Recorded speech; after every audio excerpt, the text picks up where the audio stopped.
There's a huge opportunity right now with flipping because I talked to these college kids the other day from John Carroll. They're flipping houses. You can imagine this. These guys are probably juniors or seniors or business majors. There's companies out there that'll loan you, let's say, 90% of the money needed to flip a house.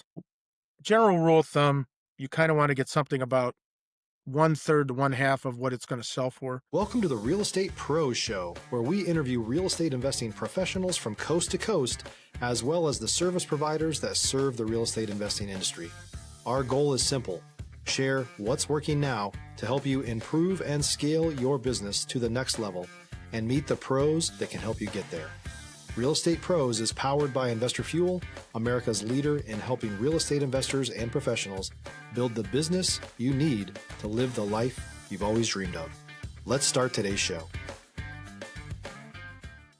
Property insurance for real estate investors doesn't have to be difficult, but it does need to be there to protect you when you need it. MyInvestorInsurance.com not only provides insurance at 15 to 30% cheaper than traditional agencies, it's built specifically for real estate investors like you.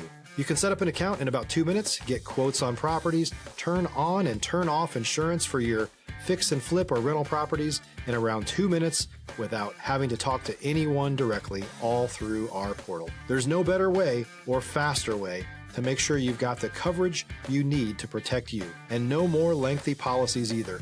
Once you're set up, you're billed monthly and prorated by the day for however long your policy is active. It's powered by MSI, the third largest independent MGA, with 1.5 million customers and more than $1 billion in cumulative premiums written. Get set up today in about 2 minutes at myinvestorInsurance.com/fuel. Hey everyone, welcome to the Real Estate Pros podcast. I'm your host, Erika, and today I'm joined by someone that I've been looking forward to chat with, Tom Diamond. He's been making serious moves in the real estate world and beyond. Tom, I'm so glad to have you here. I'm so glad to be here. Excellent, excellent. And I really think our listeners are going to learn a lot from your journey. So let's, jump on in. Since they aren't familiar with your world, tell us what it was like getting started in real estate and where that journey took you. Well, I'll tell you quickly. When I was in high school, we had a really good wrestling team, and our coach, he was a multi-millionaire, and he was doing this thing where he would buy an apartment building and he would break it up and sell it in pieces, and they were called condominiums. He's the first guy to do it in Ohio. And he would pull into our high school in his Porsche. Then he would pull in a Jaguar. And I used to see this guy, and he was our wrestling coach, Howard Ferguson. He's a legend in wrestling in Ohio.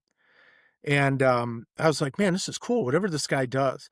Well, he taught a class. And in his class, he said, listen, it takes as much energy to meet a person and describe your product and do the paperwork, then sell the product and deliver the product, as it does for a box of paper clips or a building or a house. So why not sell real estate? Because you're going to do the same process. You're going to meet somebody and do the paperwork. And so then you get a big commission.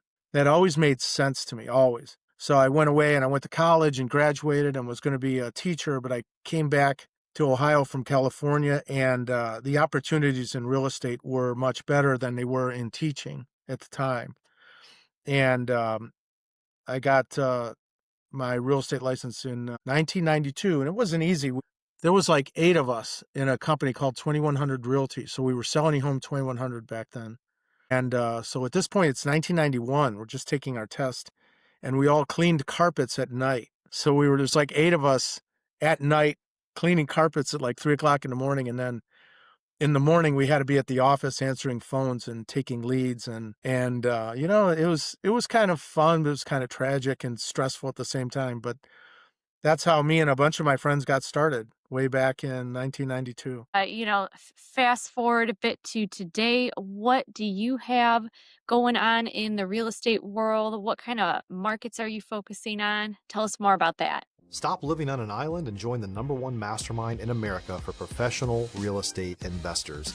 Investor Fuel is a community of hundreds of the nation's top investors working together to build stronger businesses and better lives. In addition to the amazing community of real estate investors acting as a board of advisors for one another, Investor Fuel members have access to 100% funding on purchase and repairs for our members only, a health insurance program, and benefits and discounts that more than pays for the membership of most of our members, meaning it's actually costing you money to not be a member of Investor Fuel.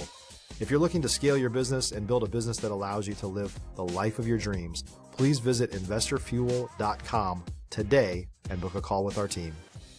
Well, you try to diversify. So I had been with large international companies and small local companies, and eventually decided, I wanted to start my own brokerage. So 2010 started Red Diamond Realty and uh, grew out of there. And we originally worked with investors, but it's best to diversify because you want to do a little bit of commercial, a little bit of investors, and maybe the lion's share might be your buyers and your sellers that are more traditional. But when you get into something that's like right now, if you're locked into commercial, it's very troublesome because of technology. So if you have a strip mall for sale where there used to be a real estate brokerage and an accountant, maybe a law firm, right? But now there's LegalZoom.com or maybe a travel agency, right? So there's Travelocity, LegalZoom, Accountant.com, and Zillow, right? So all of a sudden your strip mall is empty. So it's best to stay a little bit of everything because if you're too into one thing, it could become very risky.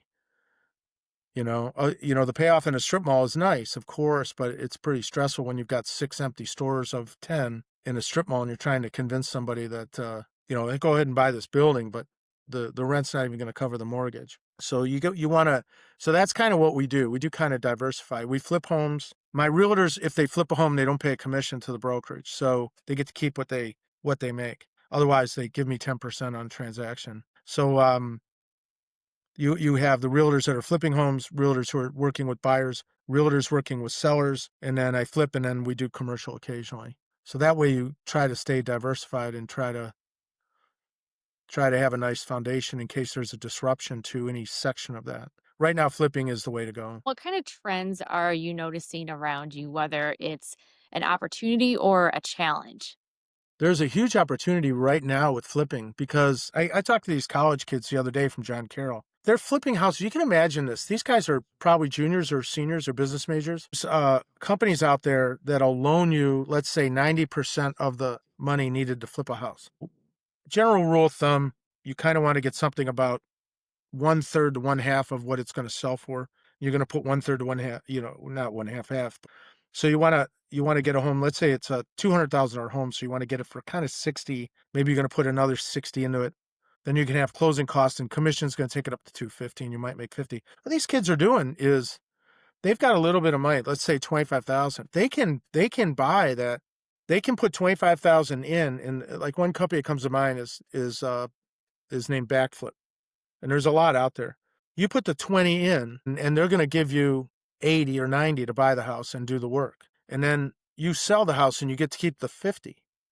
That's pretty amazing. So you come out of this thing with 30,000 in your pocket. So there's a lot of opportunity there that's never been there because there's this sort of flipper financing, for lack of a better description. As far as my realtors, they can now plug into platforms that are just as powerful as anything. It used to be you had to go with the national company because they had all this in-house stuff if you were international brokerage. Now a realtor can come with me at a 90% commission split and they can buy these same products for themselves. The CRMs and the lead generators, and they can put all this stuff in, plug it in. So with the real estate agent is much more powerful now. They have much more control than they did in the past, which is kind of exciting. I mean, I think it's, and I think the commission splits are getting much better for the realtors now from the bigger brokerages because of this, because they know they can leave. So it's exciting for everybody, but it's kind of terrifying too, because we could be eliminated by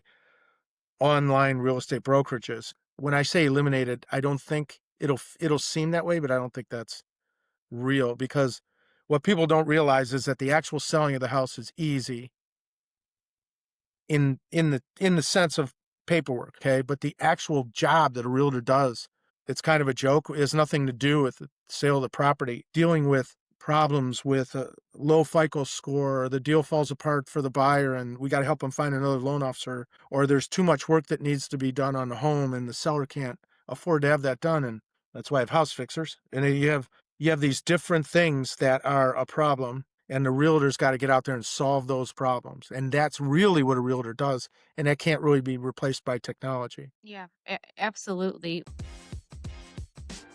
If you're looking for consistent, high quality leads, look no further than Investor Machine. Investor Machine isn't just another agency, it's the most sophisticated, data driven lead generation company on the planet for real estate investors, and serves the role of being not just a lead generator for your business, but a marketing partner that is helping you achieve your goals along the way. Go to investormachine.com to learn more and schedule a call with our team today.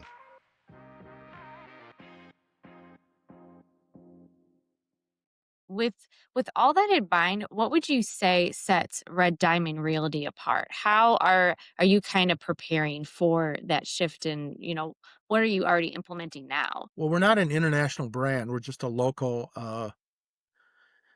call it a family brokerage, right? So what we have to do to justify going with us is give an intense level of customer service. So we have an in-house photographer, we have an in-house appraiser, we have this company behind me on this board, which for realtors, if you need, let's say, $15,000 in repairs in order to sell your home, maybe it's a city inspection or FHA or VA, we will do those repairs and then get paid out of escrow instead of, so the homeowner doesn't have to come up with that $15,000 right before they're going to close, which is a huge problem. It's been a problem forever. So what we offer is this level of service. We have to, because otherwise people know about Keller Williams and EXP and Remax, right? They know those names. They don't know my brokerage called Red Diamond.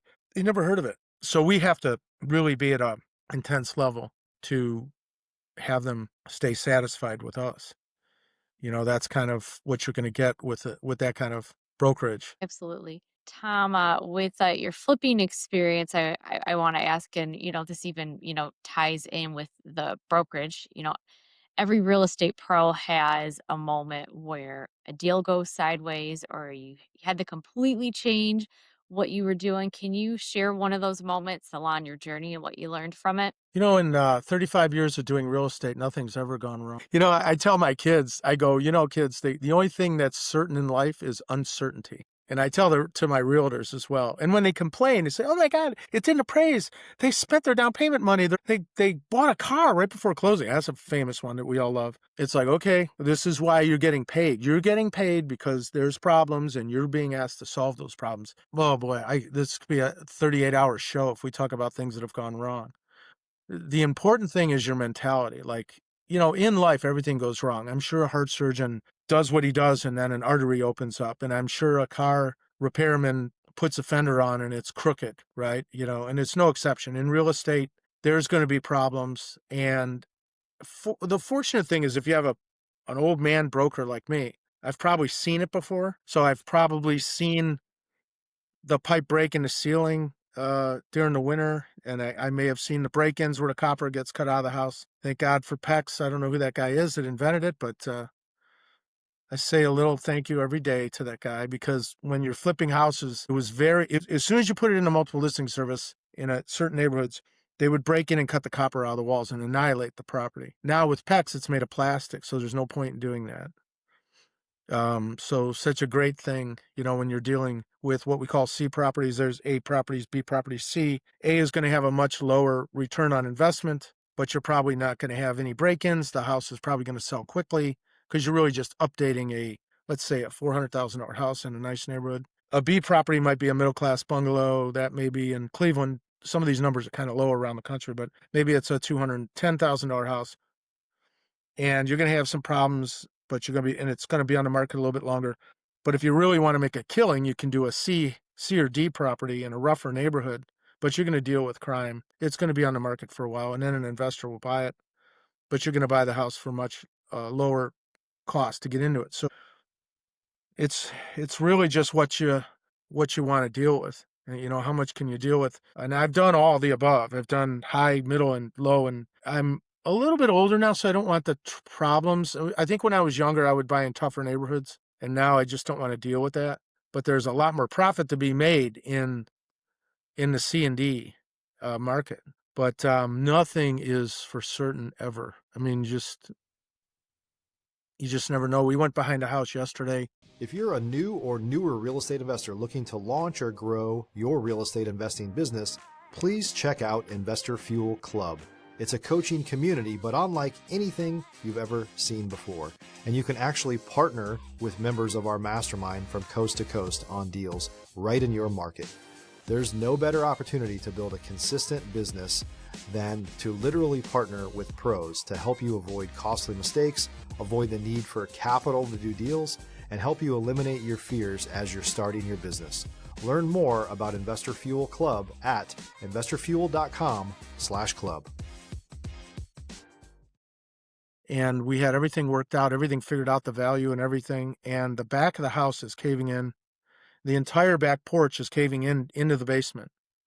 And we didn't see it when we were there walking through the property. But you know who saw it? Was the guy who wants to buy the house. So, he says, is there anything wrong with the house? Yeah, it needs a paint job and it needs this and a couple windows need to be replaced. And he says, yeah, there's some work behind the house. It could be as much as $50,000 or $60,000. What are you talking about? We had no idea. So we went back there and it's like, I didn't know, he just didn't notice that the whole patio is going to have to be taken out. The whole back of the house is going to have to be jacked up. A whole wall's got to be built. So the only thing certain is uncertainty. And you can lose your mind or you can tell yourself, this is why I get paid. Yeah.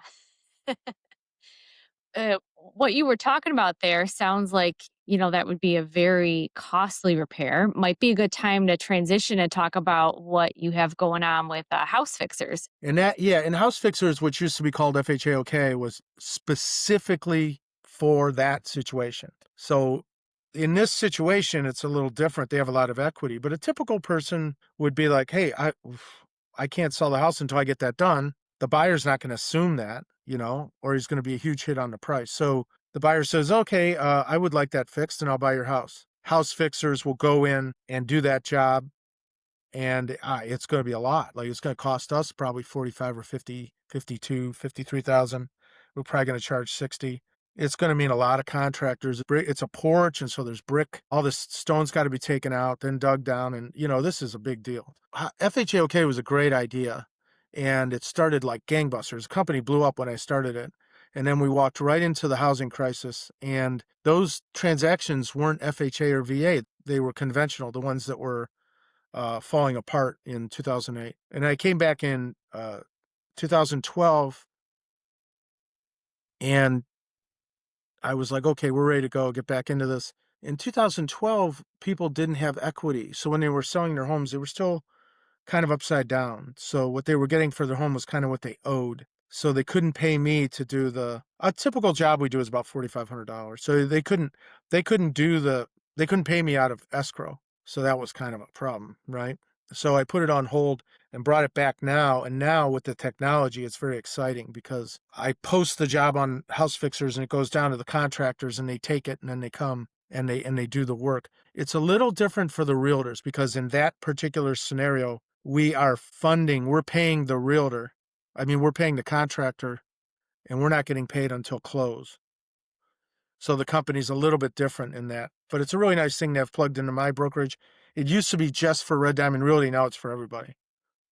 So if you're a realtor out there, we'll be national by 2030. It's really nice because if you have these, everybody needs repairs to close the transaction. Almost, I would say 95% of the time. And about 50% of that, the homeowner doesn't really have the money for that because they're kind of moving and buying couches and moving vans and a lot's going on and they don't want to deal with these repairs, but they have to get them done in order to close. So that's kind of nice for them because they can call us and get the repairs done. And at that point in time, you can't really take out a HELOC or anything because you're supposed to close in 2 weeks. And everybody's in a panic because when that list comes out, you're 3 weeks into the transaction. You've accepted an offer. You've done financing. The appraiser comes out. We're now about 2.5 weeks. The appraisal gets done or the city inspection or your buyer's inspection or VA, FHA.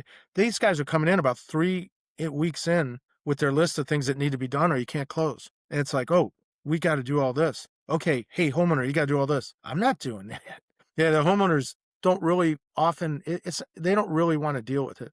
But if they can just pay for it out of their equity, and the way houses are now, we're in a nice situation where people have a pretty good amount of equity. So for a number of reasons, they paid 280 and now it's worth 420, right? So they can afford to get the work done out of equity, but they don't have, a lot of people just don't have that kind of money just sitting around to put into the repairs in order to close. So that's where House Fixers is different for realtors. But in a general sense, it's for people also to use that need repairs done. That's exciting that you're planning to go national with that. Where do you see things, going over the next few years as stepping stones to get there? Well, we'll do Northern Ohio first in next year. So we'll have just my crews, probably about no, no, about 13 crews that can handle northeast Ohio. Once we get the kinks out, we'll go across Ohio because that'll be a little different because then they won't be people I know. So that'll be a little different problems to solve. And once we get Ohio settled in, we should be able to go multi-state and then coastal, east and west coast. So we have the whole thing kind of figured out to 2030, and we think we know what we're doing. The only thing we don't know is what we don't know.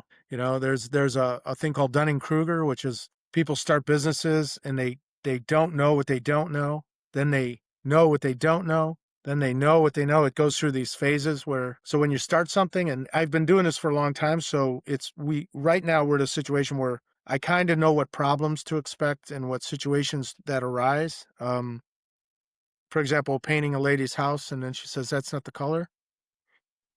And it's like, okay. So from now on, when we paint a house, they're going to initial the back of the paint color that they choose, and it's going to match the house.